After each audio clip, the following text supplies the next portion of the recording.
일본 기술력은 전 세계 최고지. 한국은 일본 아류작들 찍어내는 것뿐이잖아. 여기 미국의 핀테크 개발자인 한 여성이 일본의 전자제품이 세계 1등이라며 모두에게 열변을 토하고 있습니다. 이 개발자는 아시아에서 유일하게 미국에 맞설 수 있는 건 일본이라며 도쿄로 떠나는데요. 동경하던 도쿄에 도착하자마자 충격적인 장면을 맞닥뜨렸다고 합니다. 과연 이 개발자에게 무슨 일이 있던 걸까요? 오늘의 사연 바로 들어보겠습니다. 안녕하세요. 저는 앨리스턴입니다. 스탠포드 대학교에서 컴퓨터 공학을 전공하고 실리콘밸리의 페이팔에서 블록체인 결제 시스템 개발을 담당했었어요. 당시 제가 주도한 크로스보더 페이먼트 프로젝트는 상을 수상하기도 했죠. 일본의 대형 전자상거래 기업을 거쳐 현재는 서울에서 대형 은행의 디지털 기술 총괄을 맡고 있어요. 얼마 전에는 아시아 금융기술 대상에서 올해의 혁신가상을 받았답니다. 제가 거친 나라들이 좀 많죠? 시작이 일본인 게 좀 특이하다고 느끼실 텐데요. 제가 실리콘밸리에서 일하고 있었지만 늘 일본 기술에 대한 동경이 있었거든요. 제가 처음 일본 기술의 매력에 빠진 건 고등학생 때였어요. 방과 후 과학반에서 아시모 로봇 영상을 본 순간을 아직도 생생하게 기억합니다. 인간처럼 걷고 계단을 오르내리는 로봇의 모습에 완전히 매료되었죠. 그때부터 일본의 기술 문화를 깊이 파고들기 시작했습니다. 엘리, 또 손이 신제품 리뷰 보고 있어. 회사 동료들은 제가 점심시간마다 일본 테크 뉴스를 찾아보는 걸 신기해했어요. 하지만 저에겐 그만한 이유가 있었습니다. 소니의 혁신적인 제품 개발 과정, 닌텐도의 참신한 게임 기획, 도요타의 자동화 시스템까지 일본 기업들의 기술력은 늘 저를 놀라게 했으니까요. 실리콘밸리의 핀테크 스타트업에서 일하면서도 마음 한켠에는 늘 일본에서 일하고 싶다는 열망이 자리 잡고 있었어요. 그때 한국 출신 동료가 서울도 좋은데 한번 와보지 그래? 라고 물어볼 때마다 저는 알아보지도 않고 예의상 웃으며 언젠가 서울도 가보고 싶다고 답했죠. 하지만 그때는 제가 정말로 서울에 오게 될 거라곤 상상도 못했지만요. 저는 늘 일본에서 일하고 싶다는 열망이 자리 잡고 있었어요. 주말마다 일본어 학원을 다니기 시작했고 퇴근 후에는 일본 기업들의 개발 문화와 기술 혁신 사례를 공부했습니다. 어느 날 라쿠텐 도쿄 지사의 채용 공고를 발견했습니다. 글로벌 개발자를 찾는다는 내용이었어요. 심장이 두근거렸죠. 지금이 기회라는 생각이 들었습니다. 이력서를 써야겠어요. 제가 그동안 준비해온 모든 걸 보여줄 수 있는 기회인 것 같습니다. 상사인 톰에게 이야기했더니 의외로 적극적으로 지지해 주었어요. 넌 항상 일본 기술을 연구하면서 열정을 보여왔잖아. 내가 잘할 수 있을 거야. 톰의 응원에 용기를 얻어 지원서를 제출했습니다. 면접 과정은 순조로웠어요. 일본어로 진행된 기술 면접에서도 자신 있게 답변할 수 있었죠. 제가 그동안 공부해온 일본의 기술 트렌드와 라쿠텐의 발전 방향성에 대한 저희 의견을 진솔하게 전달했습니다. 엘리 씨의 일본 기술에 대한 이해도가 인상적이네요. 저희가 찾던 글로벌 인재십니다. 면접관의 말씀을 듣는 순간 제 꿈이 현실이 되어가고 있다는 걸 실감했어요. 그리고 합격 통보를 받던 날, 저는 제 책상 위에 있던 낡은 소니 워크맨을 바라보며 미소 지었습니다. 어린 시절부터 동경해오던 일본의 기술 문화를 이제는 직접 경험하게 될 거라는 생각에 가슴이 벅찼어요. 드디어 제가 꿈꾸던 곳으로 가네요. 일본의 기술 혁신을 직접 경험하고 참여할 수 있다니. 퇴사를 앞두고 동료들과 작별 인사를 나누면서 저는 새로운 도전에 대한 기대로 가득 찼습니다. 로봇 공학의 선두주자이자 첨단 기술의 본산인 일본에서 저는 어떤 혁신적인 프로젝트들을 만나게 될까요? 어떤 놀라운 기술들을 접하게 될까요? 저는 비자 발급을 마치고 짐을 꾸리면서 저는 제가 그동안 모아온 일본 테크 기업들의 자료들을 다시 한번 훑어보았습니다. 소니, 닌텐도, 도요타, 이 기업들이 만들어낸 혁신의 역사가 담긴 페이지들을 넘기며 이제 제가 그 역사의 한 페이지를 써내려가게 될 거라는 생각에 가슴이 뛰더라고요. 일본에서의 새로운 시작이 기대되네요. 이제 제가 동경해오던 기술 혁신의 현장에서 일하게 되다니. 그렇게 일본에 도착해 짐을 정리하면서 저는 앞으로 펼쳐질 새로운 챕터에 대한 기대로 가득 찼습니다. 그리고 대망의 출근 날이 되었어요. 환영합니다, 엘리 씨. 이쪽이 당신의 자리예요. 그렇게 라쿠텐 도쿄 지사의 첫 출근을 한 날, 기대감으로 가득 찬 제 마음과는 달리 사무실 풍경은 의외로 아날로그적이었습니다. 제가 상상했던 첨단 기술의 메카와는 거리가 있었죠. 무언가 위화감이 들었어요. 책상 위에는 낡은 데스크톱 컴퓨터가 놓여 있었고 주변에는 팩스 기계의 소리가 끊임없이 울려 퍼졌습니다. 이게 정말 일본인가? 속으로 중얼거리며 자리에 앉았습니다. 실리콘밸리에서는 모든 직원이 최신 맥북을 사용했고 클라우드 기반 업무 환경이 당연했는데 말이죠. 문득 한국 출신 대학 동기가 보내준 서울 스타트업 사무실 사진이 떠올랐어요. 전면 유리창 너머로 보이는 도시 전경, 최신식 스탠딩 데스크가 가득했던 모습이요.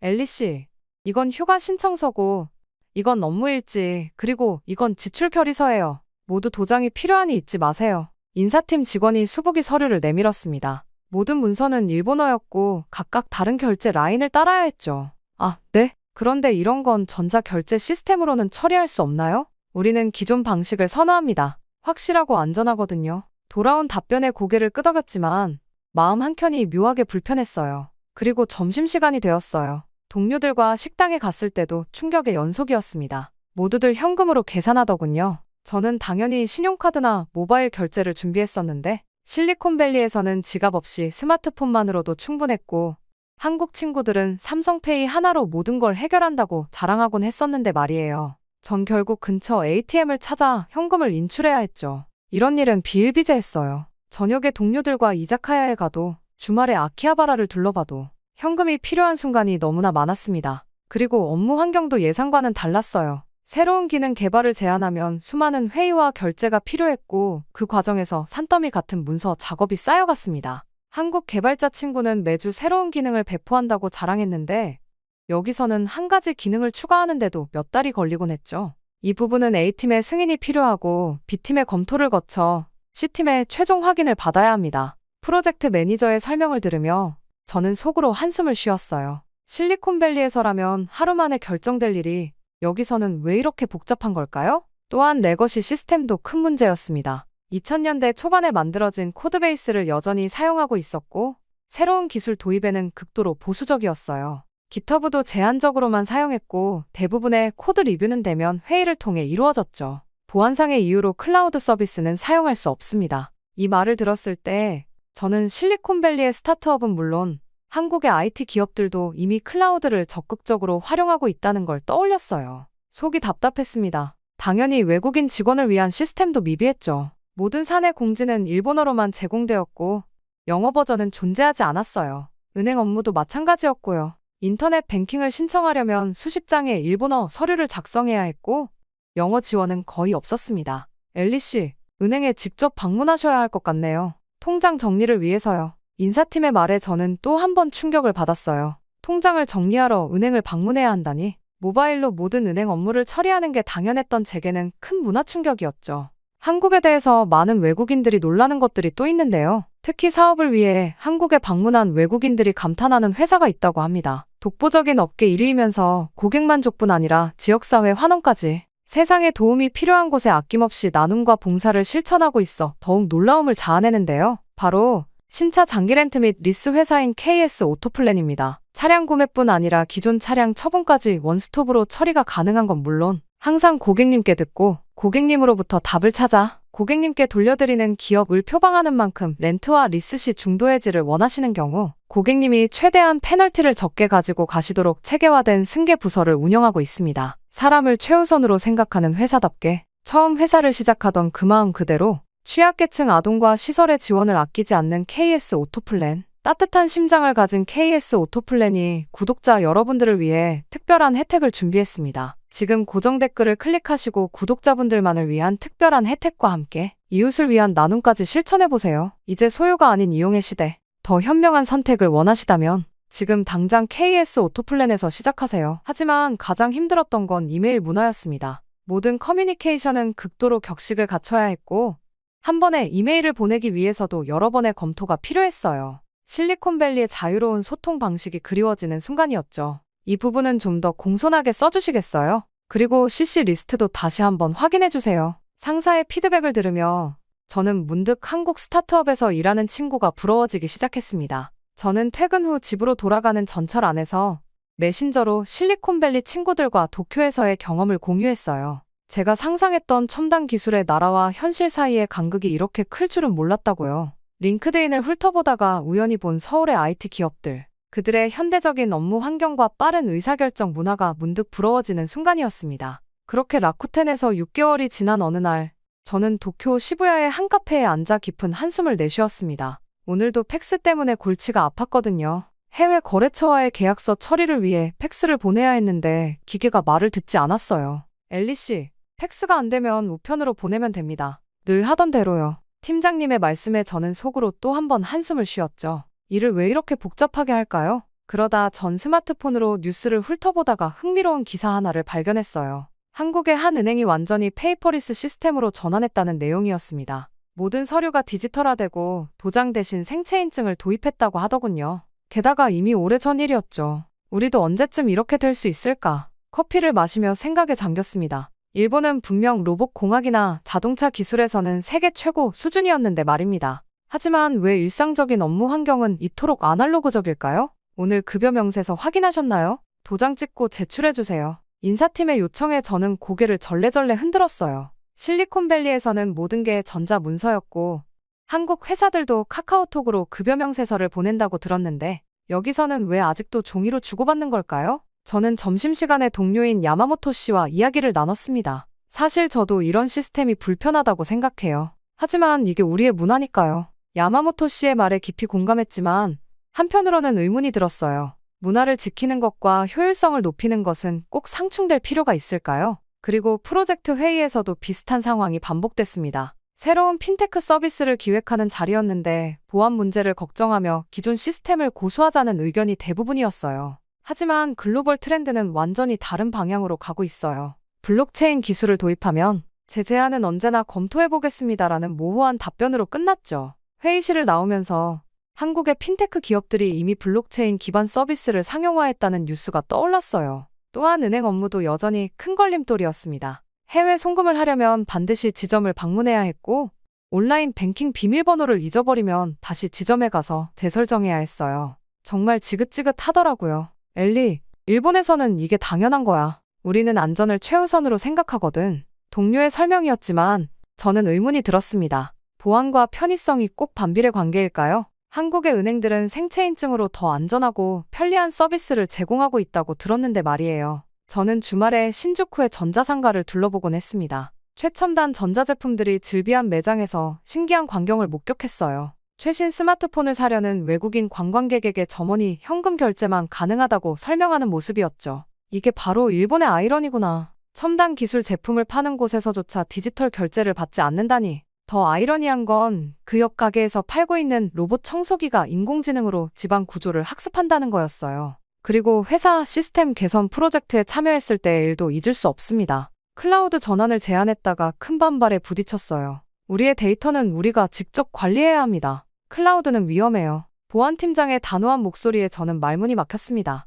글로벌 기업들은 물론이고 한국의 공공기관들조차 클라우드로 전환하고 있다는 걸 어떻게 설명해야 할까요? 다시 전 퇴근길에 타케다 씨와 이야기를 나누었습니다. 타케타 씨는 말했죠. 사실 저도 변화가 필요하다고 봐요. 하지만 누구도 먼저 나서려 하지 않죠. 실패하면 책임져야 하니까요. 이 말에서 일본 기업 문화의 본질을 발견한 것 같았어요. 안정성을 너무 중시한 나머지 혁신의 기회를 놓치고 있는 건 아닐까요? 저는 폰으로 한국 뉴스를 확인하다가 서울의 한 스타트업이 AI 기반 금융 서비스로 글로벌 투자를 유치했다는 기사를 보았습니다. 문득 우리 회사의 레거시 시스템이 떠올랐고 이대로는 글로벌 경쟁에서 뒤처질 수 있다는 걱정이 들었어요. 엘리, 일본 생활 어때? 그때 영상통화가 한 통 왔어요. 실리콘밸리 시절 같이 일하던 동료 제이슨이었어요. 지금은 서울의 한 핀테크 기업에서 일하고 있죠. 그냥 뭐 어디가? 커피 한 잔 사려고. 지갑을 놓고 나왔네. 이런, 얼른 돌아가서 가져와. 응? 아냐, 폰 결제로 하면 돼. 뭐라고? 아, 일본은 이런 게 없으려나? 서울은 정말 신기해. 여기선 휴대폰 하나로 모든 게 가능하거든. 아침에 편의점에 갈 때도, 지하철 탈 때도, 심지어 길거리 포장마차에서도 폰 하나면 결제가 되더라고.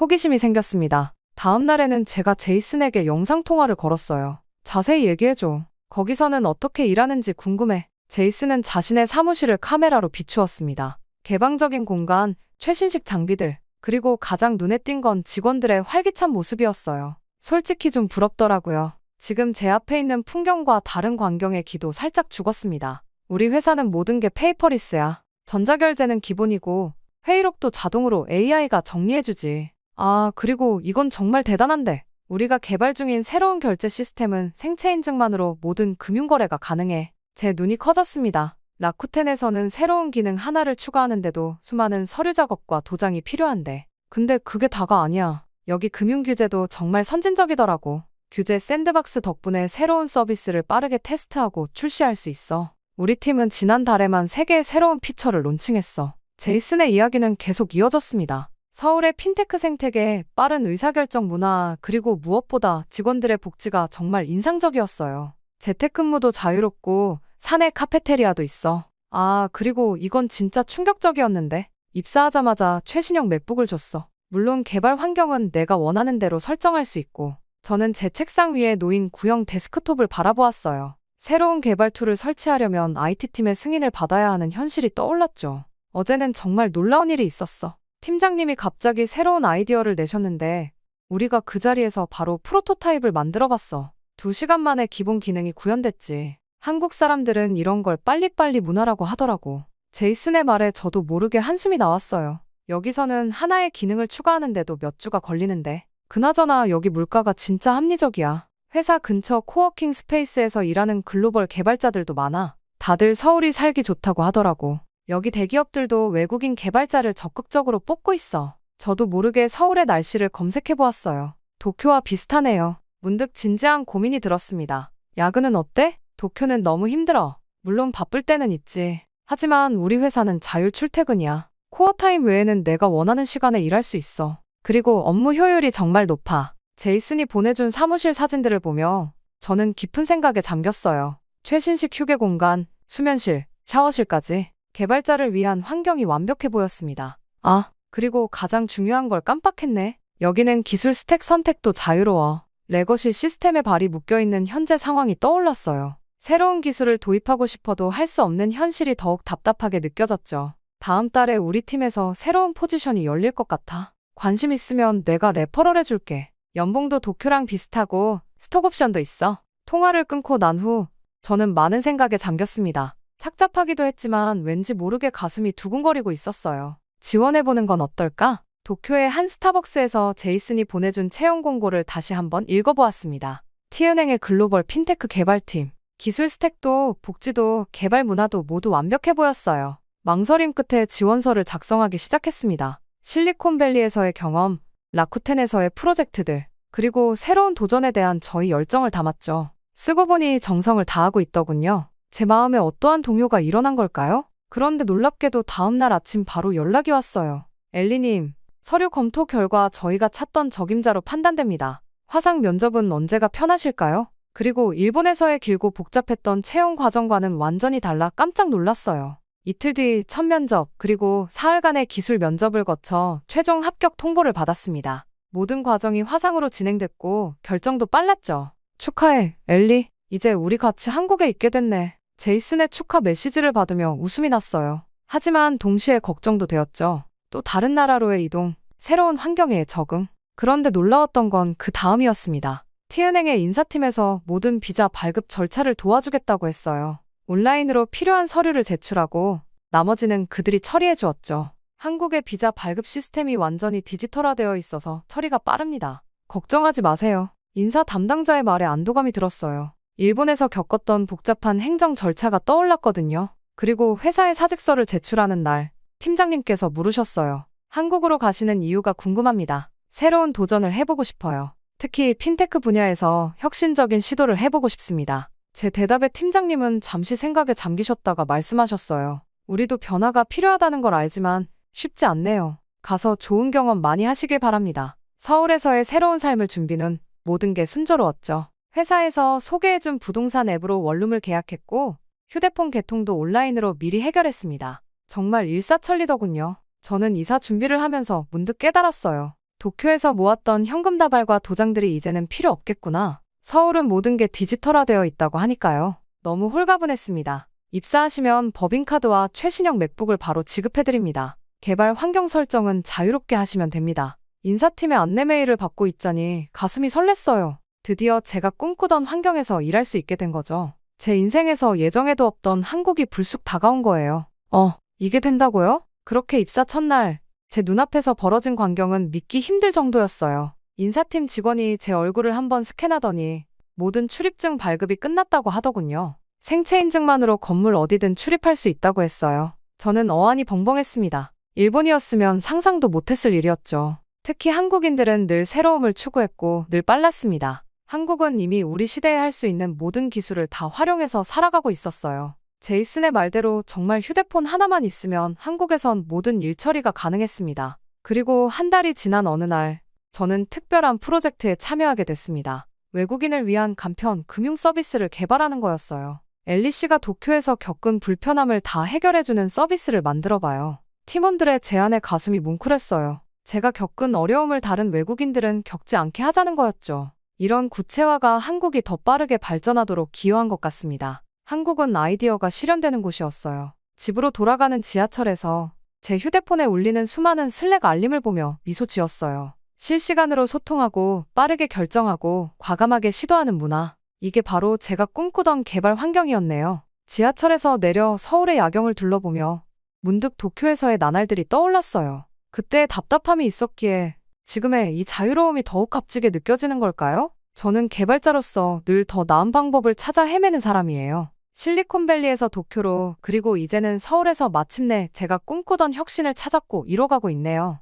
어쩌면 이런 우여곡절이 있었기에 지금 이 순간이 더욱 특별한 걸지도 모르겠습니다. 한국은 제 꿈을 이루어준 곳이에요. 시청자 여러분, 저의 사연은 여기까지입니다. 이야기를 끝까지 들어주셔서 감사합니다. 이 이야기를 통해 제가 전하고 싶었던 건 변화가 두려울 수도 있지만 그 속에 담긴 기회를 발견하는 용기가 얼마나 중요한지에 대한 거였어요. 비록 힘들었지만 도쿄에서의 경험이 없었다면 저는 서울의 혁신적인 기술 환경이 얼마나 특별한지 깨닫지 못했을 거예요. 이제 저는 서울에서 새로운 꿈을 꾸고 있습니다. 전 세계 개발자들에게 한국의 혁신적인 기술 문화를 알리는 것, 그리고 더 나은 미래를 만드는 데 기여하는 것. 그 꿈을 위해 오늘도 열심히 코딩하고 있답니다. 여러분의 도전과 성장을 응원하면서 이만 인사드리도록 할게요. 다시 한번 제 이야기에 귀 기울여 주셔서 감사합니다. 안녕히 계세요. 한국인이 태국인 사업가에게 사기친 돈이 몇 억이라고. 이게 다 한국인들이 태국을 무시하니까 그렇지. 한국인들 인성이 이 모양이니 우리가 한국을 싫어하는 거야. 여기 태국의 명문대에 다니는 한 여학생이 결의에 찬 표정으로 SNS를 열심히 올리고 있습니다. 태국인들은 벤코리아 해시태그를 달며 신랄하게 한국을 욕하고 있는데요. 도대체 한국에 무슨 일을 당했길래 SNS로 세계에 한국의 실태를 알리겠다며 난리를 치는 걸까요? 오늘의 사연 한번 만나보겠습니다. 안녕하세요. 저는 마리사입니다. 제 아버지는 태국 최대 건설그룹 회장이시고 어머니는 방콕에서 가장 유명한 보석 갤러리의 대표이신데요. 남들이 보기에는 부러울 것 없는 환경이었을 거예요. 태국 최고의 명문인 마이돌 대학교 3학년생이고 학업 성적도 늘 상위 1%를 유지하고 있으니까요. 그리고 저는 그저 평범한 한류 팬이기도 했어요. 매일 유튜브에서 한국 아이돌을 검색하고 넷플릭스로 한국 드라마를 보는 게 저의 일상이었죠. 하지만 제가 사랑하는 한국이 제 가장 친한 친구의 가정을 송두리째 무너뜨렸고 저 또한 한국을 다시 보게 되는 한 사건을 이야기해 보려고 합니다. 제가 다니는 마이돌 대학교의 캠퍼스는 늘 활기가 넘쳤습니다. 하지만 오늘은 뭔가 달랐어요. 평소라면 한국 아이돌 음악을 들으며 걸었을 텐데 주변의 시선이 불편하게 느껴졌죠. 또 한국 기업이 철수한대. 이번엔 대규모 공장이래. 지나가는 학생들의 대화가 귀에 들어왔어요. 최근 들어 이런 뉴스가 끊이지 않았죠. 한국 기업들의 잇따른 철수로 일자리를 잃은 사람들의 분노가 커지고 있었어요. 거기다 한국 정부가 태국 불법 체류자들을 대거 추방하면서 SNS에선 벤코리아 운동이 거세게 일었죠. 마리사, 너는 아직도 그런 거 보고 있어? 뒤에서 들려온 목소리에 휴대폰 화면을 급히 껐어요. 좋아하는 그룹의 신곡이 나와서 몰래 보고 있었는데 마치 잘못한 일을 들킨 것 같은 기분이었죠. 라차, 오랜만이다. 한국에 있지 않고 왜 여기 있어? 라차의 표정이 어두웠어요. 6개월 전부터 한국에서 IT 스타트업을 준비하고 있었는데 뭔가 좋지 않은 예감이 들었습니다. 나 한국에서 사기를 당했어. 순간 귀를 의심했어요. 라차는 늘 신중하고 똑똑한 아이였는데 말이에요. 처음엔 정말 믿을만한 투자자 같았어. 여러 번 만나면서 신뢰도 쌓았고 계약서도 변호사랑 꼼꼼히 검토했는데 라차의 눈에서 눈물이 흘러내렸어요. 더 큰 문제는 그 돈이 라차 부모님의 은퇴 자금이었다는 거예요. 돈을 보내고 나서부터 연락이 끊겼어. 경찰에 신고했는데 이미 해외 계좌로 다 빠져나가고 없대. 한국인이 내 뒤통수를 친 거야. 캠퍼스 곳곳에 붙은 포스터가 눈에 들어왔어요. 벤코리아 운동에 동참하세요. 우리의 일자리를 지켜주세요.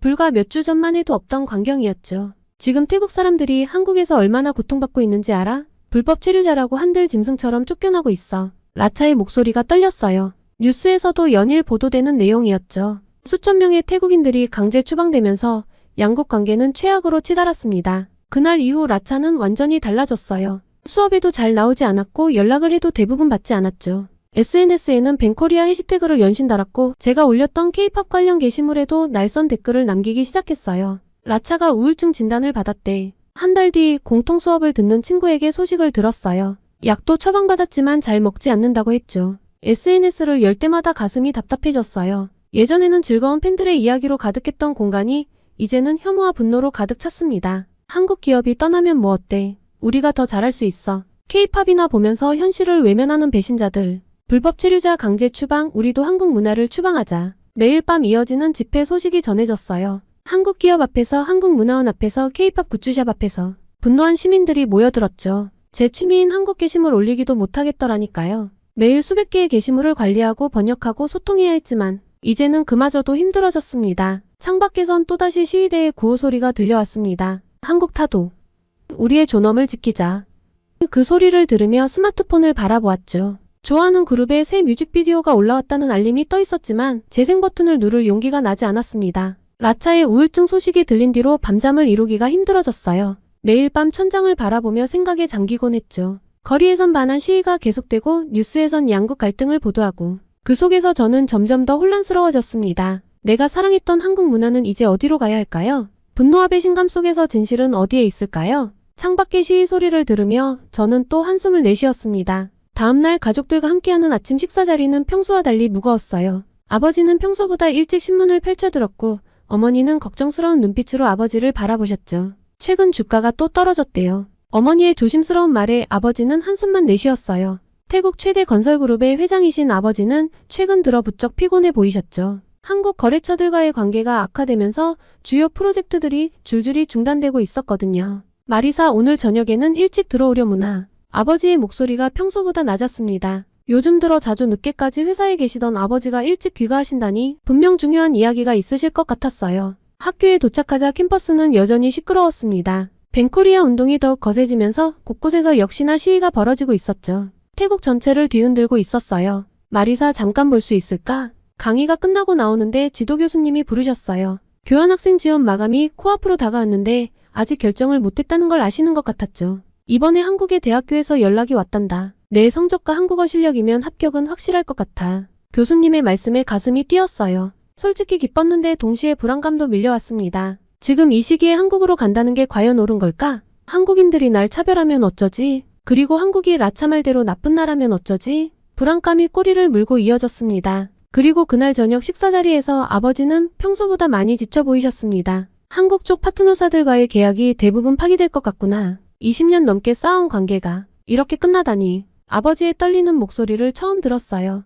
회사의 주력 사업 대부분이 한국 기업들과 연관되어 있었는데 이번 사태로 모든 게 물거품이 될 위기습니다. 아버지의 우울한 얼굴을 보니 저도 한국의 배신감이 느껴지더군요. 그래도 마리사, 너는 걱정하지 말거라. 내 꿈을 위해서라면. 아버지가 어떻게든. 순간 눈시울이 붉어졌어요. 이런 상황에서도 저를 먼저 생각해주시는 아버지가 너무 감사하면서도 마음이 아팠습니다. 방으로 돌아와 책상에 앉았어요. 교환학생 지원서가 놓여 있었죠. 마감까지 이제 3일. 결정을 해야만 했어요. 그때 휴대폰이 울렸어요. 라차였습니다. 너 정말 한국으로 가려고 해? 차가운 목소리였어요. 라차에게 교환학생 지원 생각을 말했을 때부터 예상했던 반응이었지만 실제로 들으니 가슴이 아팠습니다. 응, 사실 가려는 쪽으로 마음이 기울었어. 한번 직접 봐야겠어. 우리가 보고 듣는 게 전부가 아닐 수도 있잖아. 미쳤구나. 넌 정말 미쳤어. 내가 당한 게 뭔지도 모르는 거야? 지금 태국 사람들이 얼마나 고통받고 있는지도. 라차의 목소리가 점점 커졌어요. 우울증 치료를 받고 있다는 소식을 들은 후로는 처음 나누는 대화였는데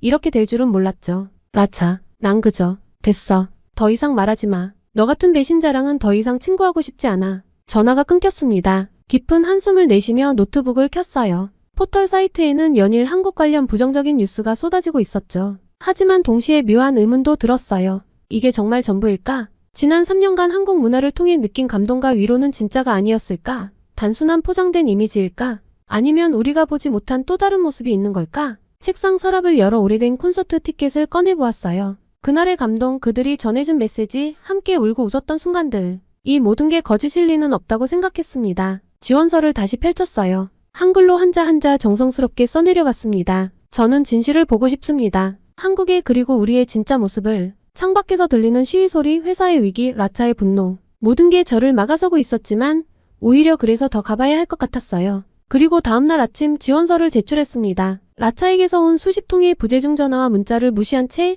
담담히 걸음을 옮겼죠. 캠퍼스 게시판에는 여전히 반한 시위 포스터가 가득했지만 이제는 두렵지 않았어요. 진실은 결국 편견과 분노 너머에 있을 테니까요. 그리고 그 진실을 찾아가는 게 제가 할 수 있는 최선이라 믿었습니다. 그렇게 시간이 흘러 저는 한국으로 오게 되었습니다. 인천공항에 내리자마자 피곤이 몰려왔어요. 긴장된 마음으로 비행기에 올라 한숨도 자지 못했거든요. 입국 심사를 기다리며 주변을 둘러보니 세계적인 공항답게 엄청 컸어요. 드라마에서 보던 것보다 훨씬 으리으리해서 심장이 두근거리더라고요. 모든 것이 깔끔하고 체계적으로 움직이는 게 인상적이었습니다. 그리고 택시를 타고 서울로 향하는 동안 휴대폰에 뜨는 태국 뉴스 알림들이 마음을 무겁게 했어요. 또 다른 한국 기업 철수 반환 시위 격화. 과연 제가 잘 적응할 수 있을까요? 아버지 얼굴과 라차의 얼굴이 자꾸만 겹쳐 보였습니다. 그렇게 학교에 도착했어요. 기숙사를 찾아가 배정받은 방으로 향했죠. 짐을 풀고 나니 이제야 실감이 나더라고요. 정말 한국에 왔구나. 다음날 아침 가장 먼저 충격을 받은 건 도서관이었어요. 새벽 7시가 조금 넘었는데 벌써 자리에 반이 차 있었죠. 노트북을 펼치고 공부하는 학생들, 원서를 읽으며 형광펜으로 줄을 긋는 모습들. 한국인들은 학구열이 높다는데 정말 인상적이었습니다. 그리고 강의가 시작되고 나서 더 놀랐어요. 교수님의 질문에 바로바로 손이 올라가고 토론은 치열했죠. PPT 화면보다 학생들이 받아 적는 속도가 더 빨랐습니다. 태국에서는 상위권이었는데 여기서는 그저 따라가기에 급급했죠. 그리고 아무도 제가 태국인이라고 무시하지 않았습니다. 차별적인 시선도 없었고 오히려 하나라도 더 알려주려 하는 모습에 깜짝 놀랐어요. 라차나 태국에서 들었던 말과는 달리 한국인들은 정말 친절했습니다. 그렇게 2주차쯤 지났을 때였을까요? 학교 게시판에서 현장 실습 프로그램 공고를 보게 됐어요. 동남아시아 시장 분석 경험자 우대. 저는 망설였죠. 아직 한국 생활에도 적응 못했는데. 하지만 이게 바로 제가 찾던 기회일지도 모른다는 생각이 들었습니다. 그렇게 간 면접장에서는 의외의 질문을 받았어요. 최근 태국의 상황에 대해 어떻게 생각하시나요?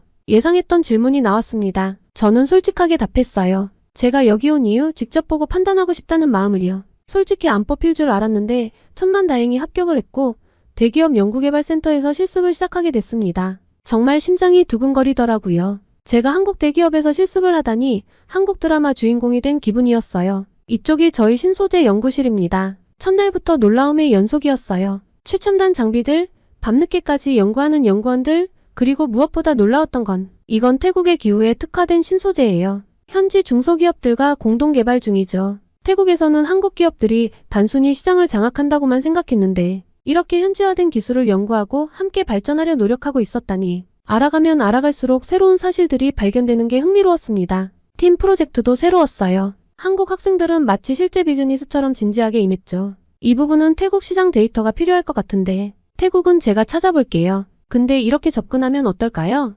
처음에는 조심스러웠는데 팀원들이 제 의견을 진지하게 받아들여줬어요. 밤늦게까지 토론하고 서로의 관점을 존중하며 발전시켜 나가는 모습이 인상적이었죠. 실습 과정에서 태국지사 자료들도 검토할 수 있었는데 현지 기업 육성 프로그램, 기술 교육 지원, 지역사회 공헌, SNS에서 보던 것과는 완전히 다른 모습이었습니다. 실제로 태국 중소기업들의 성장에 한국 기업들이 큰 역할을 했다는 거 알고 계셨나요? 연구소 선배님의 말씀에 고개를 끄덕였지만 사실 잘 몰랐어요. 그래서 집에 와서 찾아봤습니다. 한국-태국 경제협력의 역사, 기술 이전 현황, 고용 창출 효과. 객관적인 데이터들이 제가 본 현실과 일치했죠. 현대자동차의 경우 200개가 넘는 태국 중소기업들과 협력 관계를 맺고 자동차 부품 제조 기술을 전수해주고 있었어요. 단순히 부품을 납품받는 관계가 아니라 품질 관리 시스템부터 생산 노하우까지 공유하면서 태국 기업들의 기술력을 높여주고 있었죠. 삼성전자는 태국 IT 기업들과 공동 연구개발 프로젝트를 진행하고 있었어요. 특히 소프트웨어 개발 분야에서 태국 스타트업들에게 기술 지원을 하고 글로벌 시장 진출 기회도 제공하고 있었죠. 더 놀라웠던 건 고용 창출이에요. 한국 기업들과 협력 관계를 맺은 태국 중소기업들에서만 5만 개가 넘는 새로운 일자리가 만들어졌대요. 게다가 현지 인재 채용률이 95%가 넘는다는 사실도 알게 됐어요. 이런 내용은 왜 태국에서는 보도되지 않을까? 자료들을 보면서 의문이 들었어요. SNS에서는 한국 기업들이 태국 경제를 망친다는 이야기만 널리 퍼져 있는데 실제로는 이렇게 많은 협력과 지원이 이뤄지고 있었다니. 휴대폰을 열어보니 여전히 반한 시위 소식뿐이었어요. 하지만 이제는 그 기사들이 다르게 보였죠. 한쪽 면만 보여주고 있다는 게 너무나 명확했으니까요. 지금 태국은 잘못된 길을 가고 있는 거예요. 어쩌면 우리는 너무 쉽게 판단하고 있었던 걸까요? 진실은 항상 우리가 보고 싶은 것, 너머에 있다는 걸 이제야 조금씩 알아가고 있었습니다. 그리고 우연히 한 태국 방송국의 기자가 쓴 기사를 보게 되었어요. 처음에는 한국을 신랄하게 비판하는 기사였는데 직접 한국에 와서 취재한 후 그 시각이 많이 달라졌다는 내용이었어요. 나도 그랬는데 저도 처음엔 한국에 대한 편견으로 가득 차 있었어요. 하지만 현장 실습 과정에서 만난 태국 청년 니폰의 이야기가 제 시각을 바꾸는 첫 계기가 되었습니다. 저는 한국 기업에서 일하면서 처음으로 제 꿈을 이룰 수 있다고 믿게 됐어요. 니폰은 현대자동차 태국 법인의 엔지니어였어요. 방콕 외곽의 가난한 마을 출신이었지만 한국 기업의 장학 프로그램 덕분에 대학을 졸업하고 안정적인 일자리를 얻을 수 있었다고 해요. 여기선 능력만 있으면 얼마든지 성장할 수 있어요. 지금은 제가 태국 대학생들을 위한 멘토링 프로그램도 진행하고 있죠. 니폰의 말을 들으며 라차가 떠올랐어요. 만약 라차도 이런 기회를 얻었다면 어땠을까 하는 생각이 들었죠. 연구개발센터에서 만난 태국 중소기업 대표들의 이야기도 충격적이었어요. 처음엔 저희도 한국 기업들을 경계했죠. 하지만 지금은 다르게 생각해요. 방콕의 자동차 부품 제조업체 대표의 말이었어요. 그의 회사는 5년 전만 해도 작은 공장이었는데 한국 기업과의 기술 협력을 통해 크게 성장했다고 했습니다. 한국의 선진 기술을 배우면서 우리 회사도 발전했고 더 많은 일자리도 만들 수 있었어요. 이제는 저희 제품을 세계 시장에 수출하고 있죠. 자료를 찾아보니 이 회사 같은 사례가 수두룩했어요. 한국 기업들과 협력하면서 성장한 태국 중소기업이 200개가 넘었고 이를 통해 만들어진 일자리가 5만 개에 달했죠. 우리가 몰랐던 이야기가 너무 많았네요. 그리고 태국 시장 분석 보고서를 검토하면서 저는 더 많은 사실들을 알게 되었죠. 한국의 기술 이전으로 태국의 자동차 산업이 크게 발전했고 IT 분야에서도 긴밀한 협력이 이뤄지고 있었어요. 특히 인상 깊었던 건 스타트업 분야였어요. 한국의 벤처 캐피털들이 태국의 유망 스타트업들에 투자하면서 새로운 일자리들이 계속 만들어지고 있었더라고요. 왜 태국인들은 이걸 못 보고 벤코리아 운동에 열심인지 정말 답답했습니다. 라차에게도 빨리 알려주고 싶었어요. 마리사, 이 자료 한번 보세요. 선배님이 건네준 문서에는 양국 협력의 경제적 성과가 정리되어 있었어요. 지난 10년간 한국의 대태국 투자로 창출된 일자리가 15만 개, 기술 이전 건수는 1200건이 넘었죠. 사실 우리도 태국의 도움이 필요해요. 동남아 시장 진출의 교두보로서 태국은 정말 중요하거든요. 그의 말을 들으며 문득 깨달았어요. 이건 일방적인 관계가 아니었던 거예요. 한국과 태국은 서로가 서로를 필요로 하는 동반자였던 거죠. 앞으로 5년간 더 큰 투자가 계획되어 있어요. 특히 친환경 기술 분야에서요. 보고서를 읽으며 가슴이 뛰었어요. 전기차 배터리 공장 설립, 신재생 에너지 연구소 건립. 이 모든 계획들이 양국의 새로운 미래를 그리고 있었습니다. 하지만 최근 분위기 때문에 모든 게 멈춰 있어요. 안타깝죠. 그 말을 듣자 저도 덩달아 마음이 무거워졌습니다. 우리가 서로를 너무 모르고 있었던 걸까? 저는 생각했어요. 편견과 오해가 이렇게 많은 기회를 가로막고 있다는 게 안타까웠습니다. 하지만 동시에 희망도 보였어요. 지금이라도 서로를 이해하고 협력한다면 더 큰 성장을 이룰 수 있을 것 같았거든요. 창밖으로 보이는 서울의 야경을 바라보며 생각했어요. 이제는 제가 무엇을 해야 할지 조금은 알 것 같았습니다. 이런 진실을 더 많은 사람들에게 알려야 해요. 그래야 우리가 함께 성장할 수 있으니까요. 손가락이 키보드 위에서 떨렸습니다. SNS에 첫 번째 게시물을 올리려는 순간이었죠. 한국에서 보낸 한 달, 그리고 내가 발견한 것들이라는 제목의 긴 글이었어요. 정말 올려도 될까? 마지막으로 한 번 더 읽어보았어요. 한국 기업들의 실제 모습, 태국 중소기업과의 협력 사례들, 청년 일자리 창출. 제가 직접 보고 느낀 것들을 진심을 담아 썼죠. 제발 사람들이 제 진심, 그리고 진실을 알아줬으면 하는 바람이 컸습니다. 깊은 숨을 들이신 후 게시 버튼을 눌렀어요. 처음 1시간은 조용했어요. 하지만 그 후, 이게 무슨 친한국 프로파간다야? 너도 한국 돈에 매수당한 거야? 우리나라는 안중에도 없나 보네. 댓글이 폭포수처럼 쏟았습니다. 처음에는 하나둘이었는데 점점 더 많아졌어요. 매국노. 태국인의 자존심은 어디다 팔아먹은 거야? 한국에 세뇌당했네. 불쌍해. 너 같은 배신자는 태국으로 돌아오지 마. 심장이 쿵쾅거렸습니다. 손이 떨려서 휴대폰을 제대로 잡을 수도 없었죠. 숨이 막힐 것 같았어요. 그때 라차에게서 메시지가 왔습니다. 너 정말 실망이다. 제정신이니? 내가 당한 일을 잊었어? 이건 나까지 개무시하는 거야. 한국 사람들이 얼마나 나쁜지 너도 들었으면서. 라차의 메시지가 가장 아팠어요. 절친한 친구였는데 이제는 완전히 등을 돌린 것 같았습니다. 라차야, 내 말 좀 들어줘. 여기서 본 건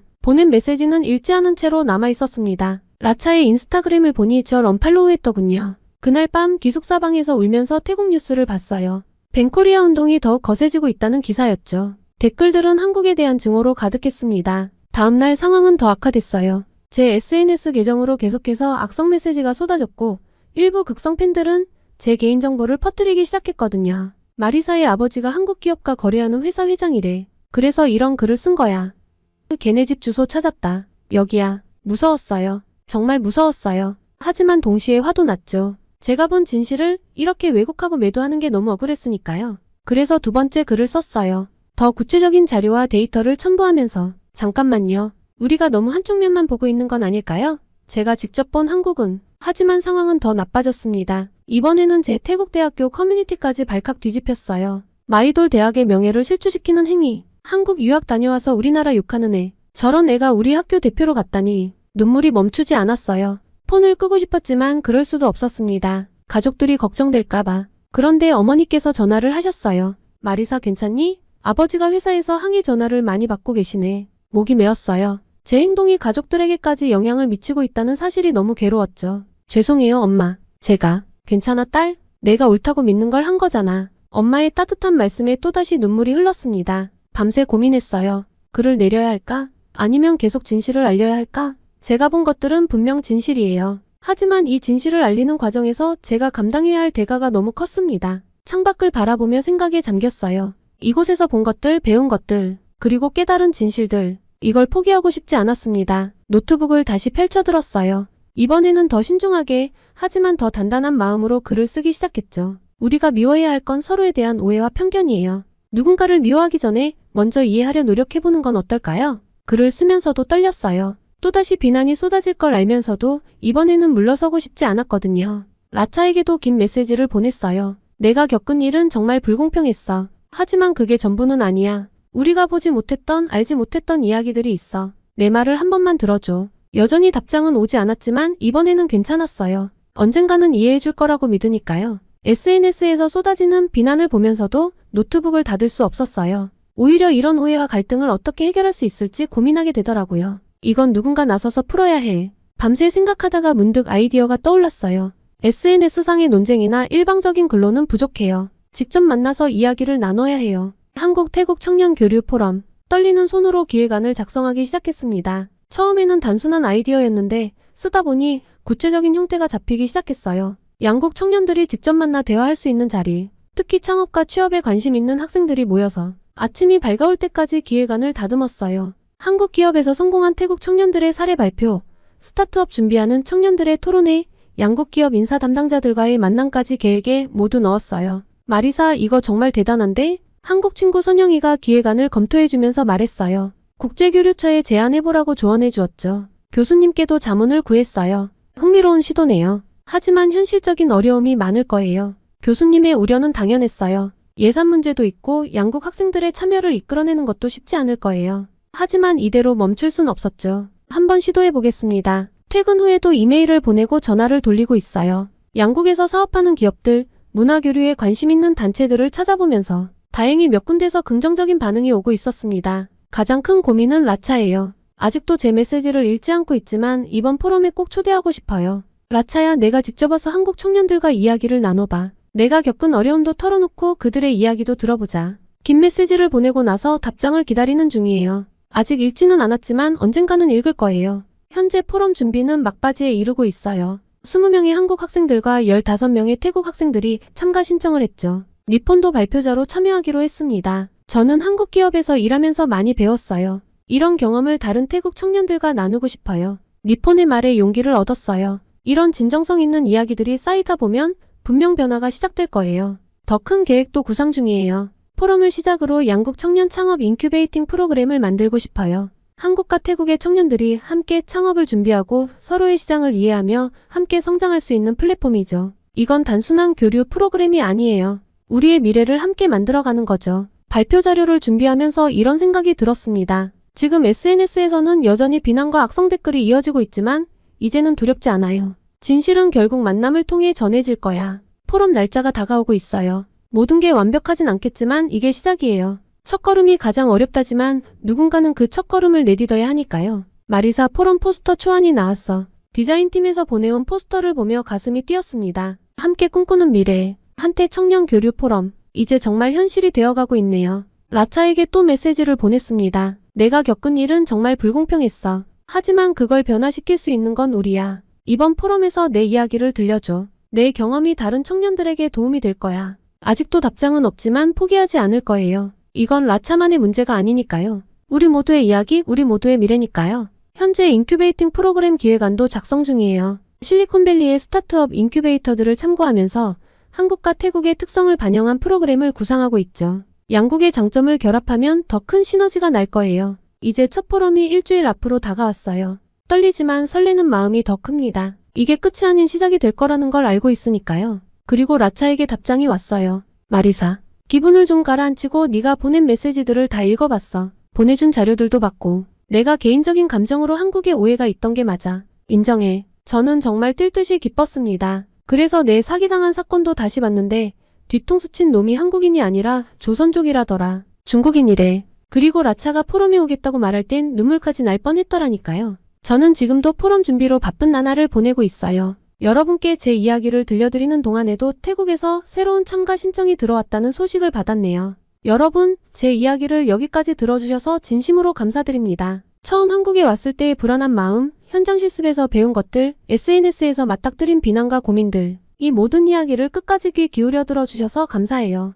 사실 이 이야기를 하는 게 쉽지 않았어요. 아직도 진행 중인 일이고 여러분도 저를 보는 시선이 어떨지 조금 두렵기도 하거든요. 하지만 이 이야기를 들려드리면서 제가 가야 할 길이 더 선명해지는 것 같아요. 앞으로 어떻게 될지는 저도 모르겠어요. 다가오는 포럼이 성공할지, 제가 꿈꾸는 인큐베이팅 프로그램이 실현될 수 있을지. 하지만 한 가지 확실한 건 이제는 두렵지 않다는 거예요. 제 이야기가 조금이나마 한국과 태국의 관계를 이해하는 데 도움이 되었길 바랍니다. 그리고 무엇보다 편견과 오해를 넘어 서로를 이해하려 노력하는 것이 얼마나 중요한지 느끼실 수 있었기를 바라요. 다시 한번 제 이야기에 귀 기울여 주셔서 감사합니다. 이제 저는 포럼 준비를 하러 가봐야겠네요. 우리의 이야기는 여기서 끝이 아닌 새로운 시작이 될 거예요.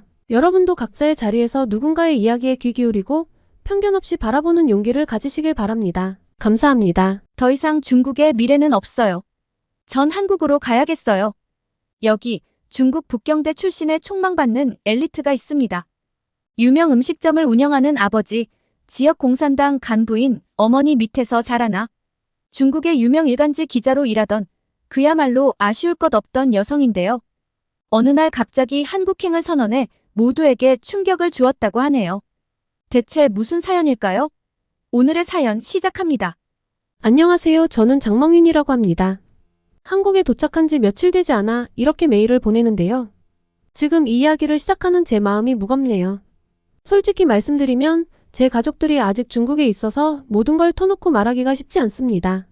하지만 제가 중국에서 겪은 일들, 제가 본 것들을 나누고 왜 한국에 오게 되었는지 꼭 이야기하고 싶었어요. 이름이나 제가 다녔던 전 직장을 솔직히 알리기 어려운 점 이해 부탁드립니다. 제가 중국에서 한국으로 올 때 정말 많은 비난이 있었습니다. 절 이해하지 못하겠다며 손가락질을 했던 사람들이 대부분이었죠. 중국에서 많은 특권을 누리고 아쉬울 것 없는 직업을 가졌는데 대체 왜 한국에 계약직으로 가냐며 머리에 총을 맞은 것 아니냐고도 했고요. 맞습니다. 제가 정말 아쉬울 것 없이 잘한 건 인정합니다. 베이징의 화려한 도심 한복판, 제가 자란 집은 마치 작은 궁전 같았거든요. 창밖으로 보이는 도시에 빛나는 마천루들, 그리고 그 아래로 끊임없이 흐르는 차들의 행렬. 어린 시절의 제게는 그 모든 것이 당연한 일상이었습니다. 아버지는 대규모 요식업 체인을 운영하시는 성공한 사업가셨고 어머니는 지역 공산당에서 높은 직책을 맡고 계셨어요. 두 분 모두 바쁘셨지만 제게는 항상 최고의 것들을 안겨주셨습니다. 멍인, 넌 우리의 자랑이야. 내가 뭘 하든 빛나게 해낼 거라 믿는다. 아버지의 말씀이 아직도 귓가에 생생해요. 그 말을 들을 때마다 가슴이 뜨거워졌던 기억이 나네요. 저는 그 기대에 부응하고자 열심히 공부했고 결국 북경대학교에 입학하게 되었습니다. 대학 생활은 제게 새로운 세상을 열어주었어요.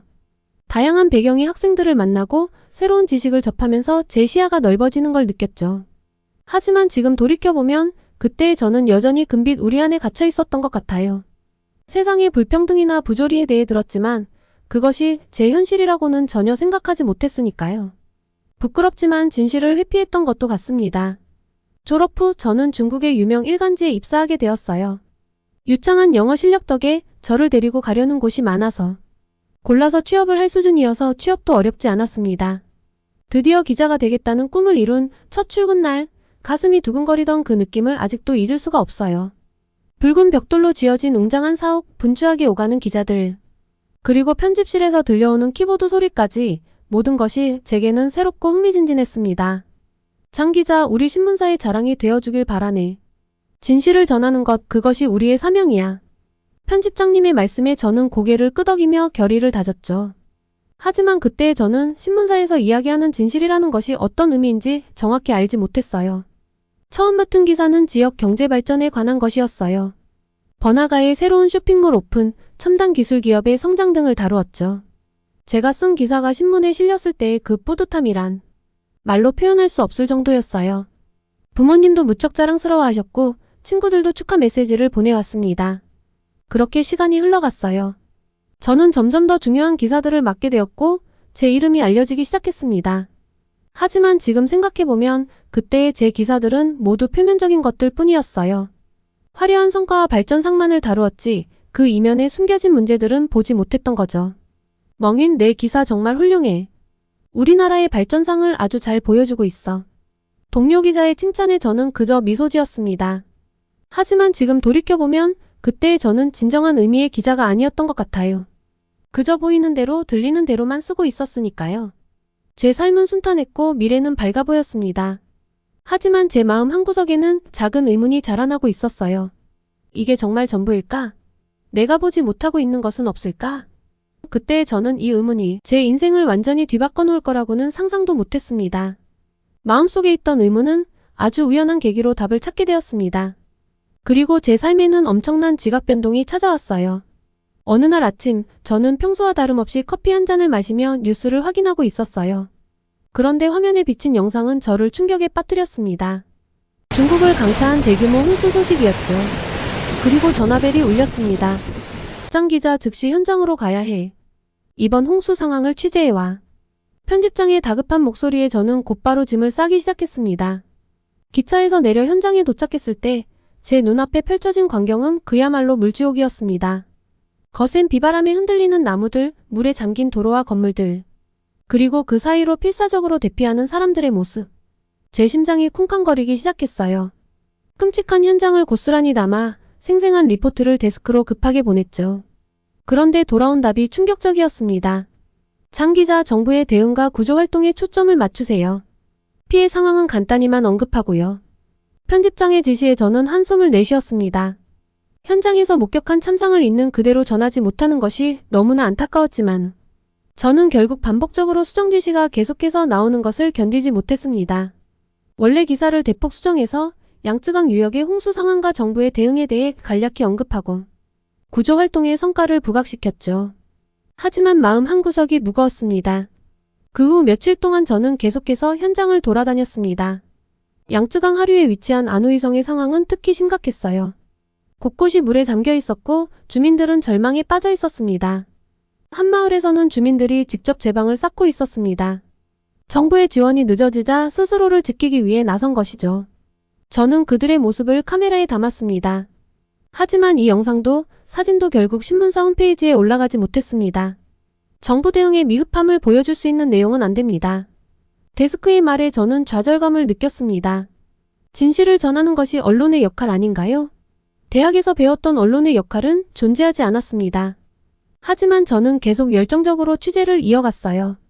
하나라도 진실을 더 알리는 게 제가 할 역할이라고 생각했거든요.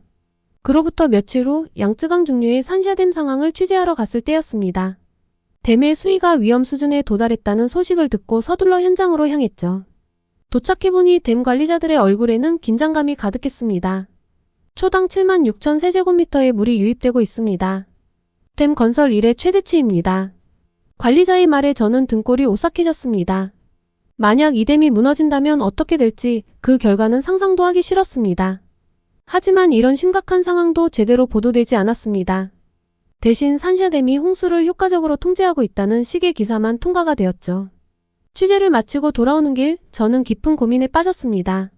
진실을 전하지 못하는 현실, 그리고 그 속에서 살아가야 하는 제 자신에 대해 말이죠. 내가 이러려고 길을 쓰고 공부해 대학을 나왔던가? 하지만 지금 당장 제가 할 수 있는 일은 없었습니다.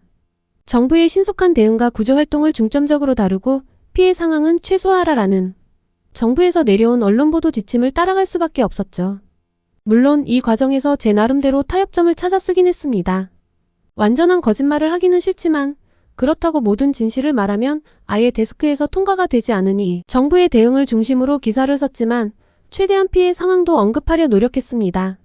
하지만 어떻게 변명을 한다 한들 그저 부끄러운 일이죠. 기자로서 자격 미달이라는 생각이 들었습니다. 이 사건 이후로 저는 더 이상 예전의 제가 아니었어요. 매사에 의문을 품기 시작했고 보도되는 내용과 실제 상황 사이의 괴리를 민감하게 느끼기 시작했습니다. 그리고 그 과정에서 점점 더 큰 진실을 마주하게 될 줄은 몰랐죠. 홍수 취재 이후 저는 중국의 현실에 대해 더 깊이 파고들기 시작했습니다. 그 과정에서 우리나라 경제의 구조적 문제들이 눈에 들어오기 시작했어요. 부동산 버블, 청년 실업, 소비 위축까지 이런 문제들이 서로 얽혀 거대한 그림자를 만들고 있었죠. 특별기획 기사를 준비하기로 마음먹었습니다. 이 문제들을 파헤치고 사람들에게 알리는 것, 그것이 제가 할 수 있는 일이라고 생각했어요. 하지만 동시에 두려움도 컸습니다. 이런 보도가 가져올 위험을 모르지 않았거든요. 취재를 시작했습니다. 첫 번째로 부동산 버블 문제를 다뤘어요. 베이징, 상하이, 선전 등 대도시의 집값은 천정부지로 치솟아 있었습니다. 평범한 직장인이 평생 모아도 집 한 채 사기 힘든 상황이었죠. 저희 부부는 둘 다 대기업에 다니는데도 집 살 엄두를 못 내요. 대출받아 겨우 집을 샀다가 물가 오르고 금리 오르면 어떡해요? 그냥 평생 월세 살기로 했어요. 30대 중반의 한 직장인 부부를 만났을 때 그들의 체념한 표정이 아직도 눈에 선합니다. 그들의 이야기는 빙산의 일각일 뿐이었어요. 다음은 청년 실업 문제였습니다. 대학을 갓 졸업한 젊은이들이 일자리를 찾지 못해 방황하고 있었어요. 취업난이 심각해지면서 랜디, 그러니까 눌러앉은 젊은이라는 신조어까지 생겼더군요. 4년 동안 열심히 공부했는데 졸업하고 보니 갈 곳이 없어요. 대기업은 꿈도 못 꾸고 중소기업은 워낙 경쟁이 치열해서 결국 배달 일을 하고 있어요. 한 청년의 말에 가슴이 아팠습니다. 그의 눈에서 절망과 분노를 동시에 볼 수 있었어요. 소비 위축 문제도 심각했습니다. 경기 침체와 물가 상승으로 사람들의 지갑이 닫히고 있었어요. 한때 번화가였던 상가들이 하나둘 문을 닫고 있었죠. 작년만 해도 손님들로 북적였는데 요즘은 하루 종일 앉아 있어도 손님이 한 명도 안 올 때가 있어요. 이러다 문 닫아야 할지도 모르겠어요. 20년 넘게 식당을 운영해온 아주머니의 한숨 섞인 목소리가 아직도 귓가에 맴돕니다. 취재를 하면 할수록 사람들의 고통과 절망이 생생하게 와닿았어요. 제가 너무 세상을 모르고 있었다는 자책감이 커져 이런 현실을 알려야 한다는 사명감이 커졌습니다. 하지만 동시에 두려움도 커졌어요. 이미 한번 홍수 취재건으로 문제가 되었기에 이런 기사를 쓰면 어떤 일이 벌어질지, 정부에서 어떤 지침을 내려보낼지 자연스럽게 걱정이 되기 시작했습니다. 밤마다 악몽을 꾸었습니다. 제가 쓴 기사 때문에 회사가 문을 닫고 동료들이 실직하는 꿈이었어요. 때로는 제가 체포되는 꿈을 꾸기도 했죠. 하지만 그럴 때마다 취재 과정에서 만난 사람들의 얼굴이 떠올랐습니다. 그들의 이야기를 전해야 한다는 책임감이 두려움을 이겼어요. 결국 기사를 완성했습니다. 흔들리는 중국 경제의 기둥들이라는 제목의 특별기획 시리즈였어요. 부동산 버블, 청년 실업, 소비 위축 문제를 상세히 다루었죠. 현장의 목소리를 최대한 담아내려 노력했습니다. 기사를 제출하기 전날 밤 오랫동안 고민했어요. 이 기사가 세상에 나가면 어떤 일이 벌어질까? 내 인생이 어떻게 바뀔까? 하지만 이내 마음을 다잡았습니다. 이것이 제가 기자로서 해야 할 일이라고, 그리고 우리 사회를 위해 필요한 일이라고 믿었으니까요. 다음날 아침 떨리는 마음으로 편집실로 향했습니다. 이제 제 기사가 어떤 운명을 맞이하게 될지, 그리고 그 결과로 제 인생이 어떻게 바뀔지 알 수 없었지만 한 가지는 확실했어요. 저는 이미 예전에 제가 아니었다는 것, 그리고 앞으로도 진실을 추구하는 기자로 살아가겠다는 것. 하지만 제 이런 노력은 예상대로였습니다. 데스크에서 단칼에 거절당했죠. 장 기자, 이런 내용은 절대 보도할 수 없어. 당의 경제정책을 비판하는 것으로 보일 수 있어. 편집장의 목소리는 단호했습니다. 저는 참을 수 없었습니다.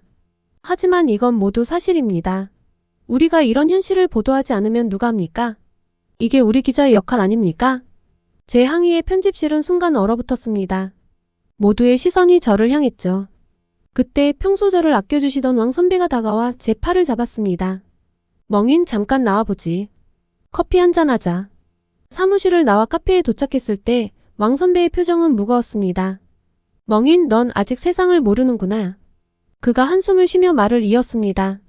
내가 금수저 출신이고 북경대를 나왔다고 해서 특별한 건 아니야.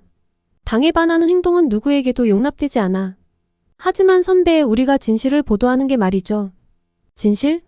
선배가 쓴웃음을 지었습니다. 우리나라에서 진실이란 당이 정한 것일 뿐이야. 내가 쓴 기사 같은 건 허위정보 유포로 처벌받을 수 있어. 그는 목소리를 낮추고 계속 말을 이었습니다. 우리나라의 언론 통제가 얼마나 심각한지 알아? 모든 주요 언론사는 당의 선전부 직속이야. 우리가 쓰는 모든 기사는 검열을 거쳐. 심지어 소셜미디어 포스팅까지도 감시받고 있어. 저는 충격에 빠졌습니다. 물론 어느 정도의 통제가 있다는 건 알고 있었지만 그래도 기자들의 권리는 어느 정도 보장된다고 생각했거든요. 그게 다가 아니야. 그의 목소리가 더욱 낮아졌습니다. 우리나라의 감시 체계를 알아? 전국에 2억 개가 넘는 CCTV가 설치되어 있어. 얼굴 인식기술, 빅데이터 분석까지 당국은 우리의 모든 행동을 추적할 수 있어. 하지만 그건 범죄 예방을 위한 거 아닌가요? 제가 물었습니다. 물론 그런 목적도 있지. 하지만 주된 목적은 사회 통제야. 신장 위구르 자치구에서 일어난 일을 알고 있니? 저는 고개를 저었습니다. 신장에 대해서는 늘 모호한 이야기만 들어왔을 뿐이었습니다. 당국은 재교육 캠프라고 부르지만 사실상 강제 수용소야. 수백만 명의 위구르인들이 그곳에 갇혀 있어. 그들의 죄는 그저 자신들의 문화와 종교를 지키려 했다는 것뿐이야. 제 머릿속이 혼란스러워졌습니다. 이런 일이 21세기 중국에서 벌어지고 있다니 믿기 힘들었습니다. 그리고 반체제 인사들의 운명. 그가 계속해서 말했습니다. 가장 운이 좋으면 가택연금이지. 하지만 대부분은 더 비참한 운명을 맞이해. 실종, 구금, 고문, 심지어 강제 장기 적출까지. 설마 그렇게 잔인한 짓이 진짜일까요? 제 목소리가 떨렸습니다. 이게 현실이야, 멍인. 내가 쓴 기사가 보도된다면 넌 곧바로 반국가 행위자로 낙인 찍힐 거야. 내 부모님은 어떻게 될 것 같아? 한창 대학 입시 준비 중인 내 동생의 미래는? 선배의 말에 제 온몸의 전율이 일었습니다. 처음으로 제가 살아온 세계의 실체를 마주하게 된 순간이었습니다. 그럼 저는 아무것도 할 수 없는 건가요? 제 목소리가 작아졌습니다. 왕 선배는 잠시 침묵했다가 천천히 말을 이었습니다. 할 수 있는 일이 전혀 없는 건 아니야. 하지만 매우 조심해야 해. 그리고 때를 기다려야 하지. 지금 당장 내가 할 수 있는 건 살아남는 거야. 그리고 준비하는 거지. 카페를 나왔을 때 저는 완전히 다른 사람이 된 것 같았습니다. 제가 알고 있던 세상은 허상이었고 이제야 진짜 현실을 보게 된 것 같았죠. 그날 밤 저는 오랫동안 잠을 이루지 못했습니다. 제가 앞으로 어떤 길을 가야 할지 무엇을 해야 할지 고민했습니다.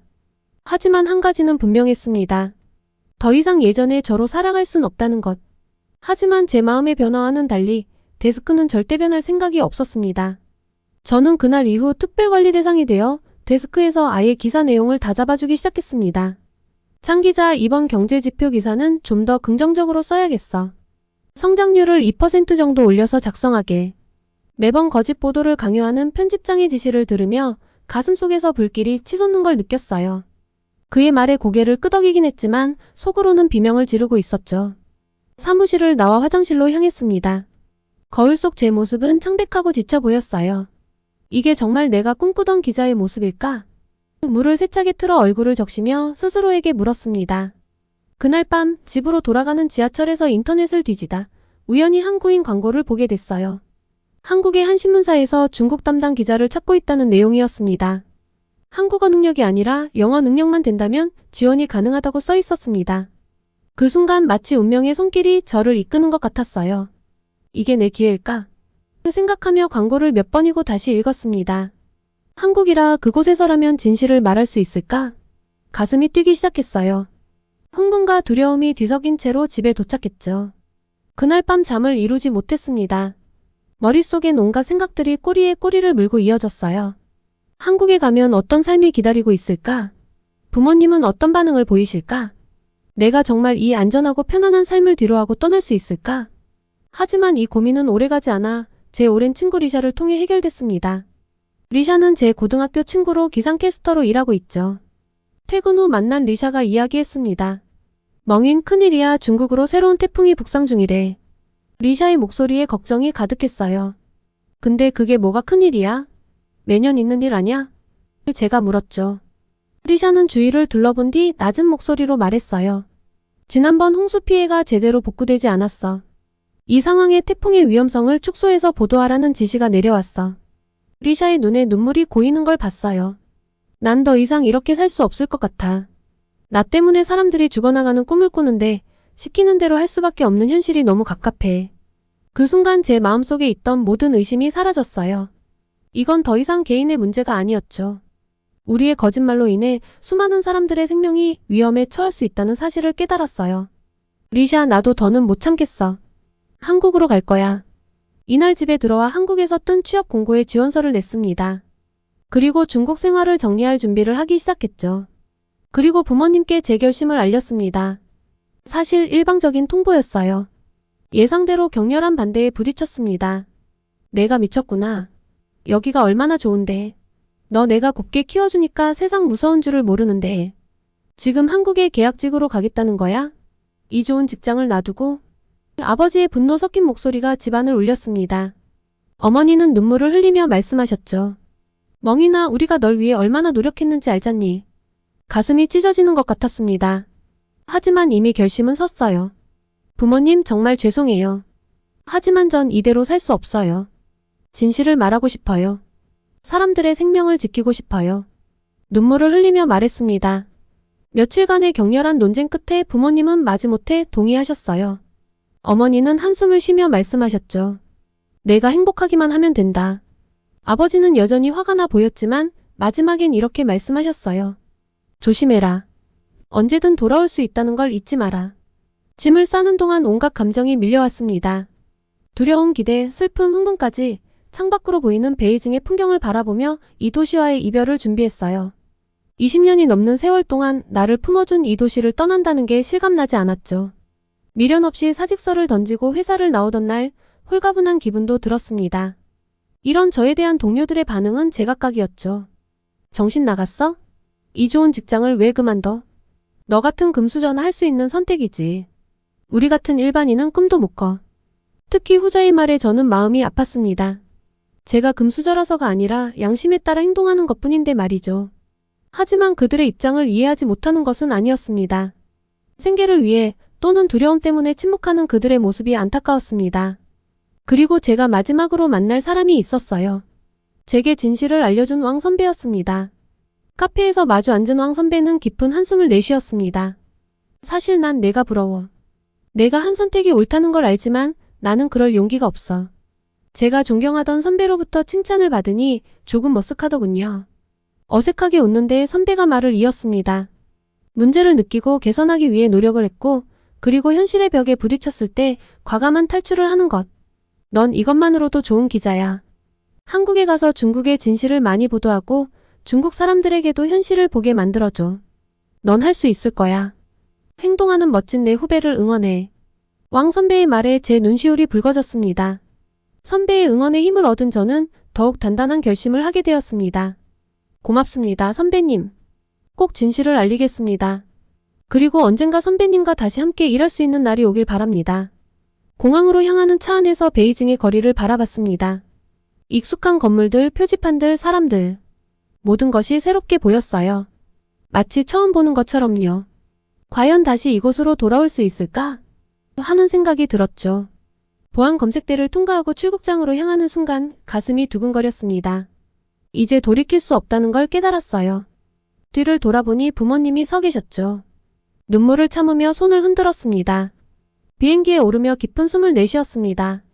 이제 새로운 삶이 시작되는 거예요. 두렵지만 동시에 설레는 마음이 가득했죠. 창밖으로 베이징이 점점 작아지는 걸 보며 생각했습니다. 이제 진짜 기자가 될 수 있겠지? 진실을 말할 수 있는 그곳으로 가는 거야. 인천공항에 발을 디디는 순간 가슴이 뛰었어요. 이제 정말 새로운 삶이 시작되는 거죠. 공항을 빠져나오며 한국의 첫 공기를 마셨습니다. 왠지 모르게 후련한 기분이 들더라고요. 택시를 타고 서울로 향하는 길, 창밖 풍경이 신기하기만 했어요. 고층 빌딩들, 한글로 가득한 간판들. 모든 게 새롭고 흥미로웠죠. 하지만 동시에 이상하리만치 편안함도 느껴졌어요. 아마도 중국과 비슷하면서도 다른 분위기 때문이었겠죠? 제가 한국에 간다는 소식을 듣고 한국으로 유학을 갔던 제 친척 동생이 한달음에 마중을 나와주어 이런저런 이야기를 하며 서울을 구경했습니다. 사람들이 자유롭게 대화를 나누고 웃고 떠드는 모습이 눈에 들어왔죠.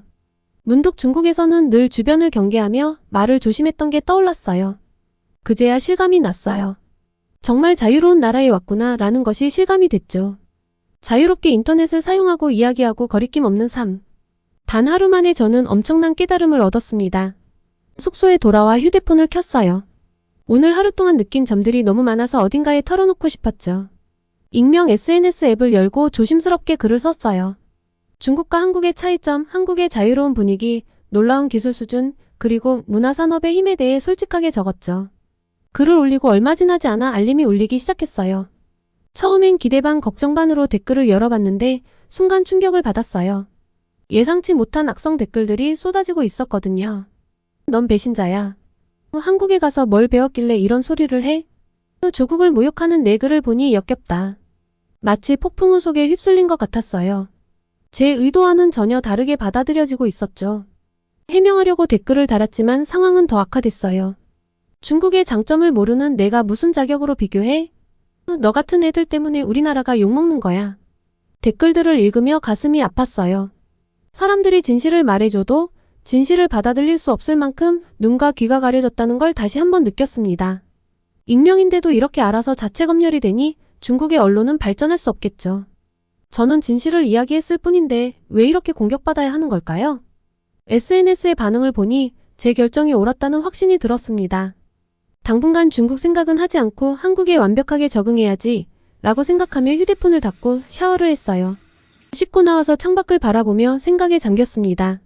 앞으로 펼쳐질 2년이라는 시간, 얼마나 제가 변할 수 있을지, 얼마나 성장할지 기대가 됩니다. 나쁜 생각을 하지 않으려고 일부러 한국에서의 새로운 삶에 대해서만 집중했습니다.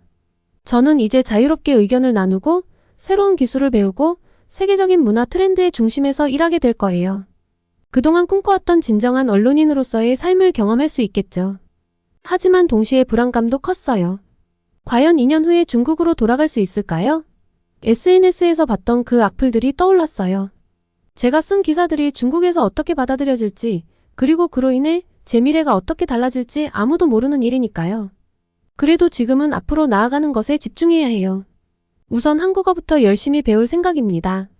일을 할 때 영어로 소통하면 된다지만 그래도 한국어를 제대로 배우는 게 좋을 것 같아요. 그래서 제 목표는 6개월 안에 기본적인 의사소통은 가능하도록 1년 안에는 업무에 지장 없을 정도로 한국어 실력을 끌어올리는 게 목표예요. 그래서 2년 후에 계약직이 아닌 정규직으로 전환되는 꿈을 꿔봅니다. 유창한 한국어로 인터뷰를 하고 날카로운 통찰력으로 한국과 중국 그리고 세계를 바라보는 저의 모습이요. 그때의 저는 지금보다 더 넓은 시야와 깊은 이해를 가진 언론인이 되어 있겠죠.